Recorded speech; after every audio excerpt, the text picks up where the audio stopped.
So let's talk about why Saudi Arabia even uses the dollar to begin with. This was a deal that was done back in 1951. The US did a security deal with Saudi Arabia where we would protect them in their rough neighborhood in the Middle East in exchange for oil being sold exclusively in dollars. This was a deal that worked out well for both nations. Saudi Arabia got their security. The United States ensured that the value of the dollar remained high by ensuring that all oil was done in dollars, all the oil deals done in dollars.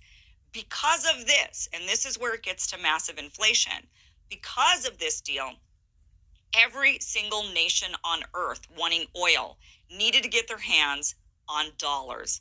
So the US dollar became in high demand. The central bank, of course, prints dollars, sends dollars all around, sends these dollars to other central banks in these trades, in these exchange. So dollars are everywhere. There's now, because of this deal that was done 70 years ago, dollars have flooded the world.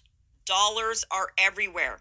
Every country in the world needs dollars. And we've seen what happens to countries who can't get dollars. Maybe the United States has them on their shit list, and ultimately they're not able to get the dollars they need. We've seen this happen to Iran, to Venezuela, to many other nations around the globe. Dollars are in demand. They've been weaponized. But because dollars are so in demand and because they're everywhere, when the dollars are no longer in demand because there's another currency that could be used to buy oil, what happens with those dollars? They need to go somewhere.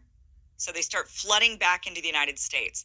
And when they flood back into the United States, we are looking at record levels of inflation like you and I could not even imagine. You think the inflation we're dealing with right now is bad? Just wait for when all of those dollars start getting dumped onto U.S. soil. And that might actually already have something to do with our current inflation crisis. And maybe the powers that be just don't want to admit it. For the people who work numbers, I am giving you free advice that those of you who are holding dollars, you surely might go into losses. You better do what you must do, because this market is going to be different in a couple of weeks. And secondly, we, through the central bank, we are having conversations to reinstate the interbank exchange market that has since not worked. And I am happy that the players in that sector, including our banks, are coming forward and they are participating, and they are working with the central bank so that we can again take charge of our market, and that it is not allowed to be distorted by brokers. I'm told the only place where brokers are accepted is at the exchange. Anywhere else, they are banned. And so I just want to assure those in Kenya who were facing challenges of access to dollars that we have taken steps to ensure that dollar availability in the next couple of weeks is going to be very different, because our fuel companies will now be paying for fuel in Kenya shillings. They do not have to look for dollars every month, because we have done what we must do as government to ensure that we ease the burden on people who want to realize their returns in dollars. And I was being told by the chairman of NSC, so Mr. Chairman, you have nothing to worry about. We have taken adequate steps to make sure that that is sorted. Let me also confirm to you that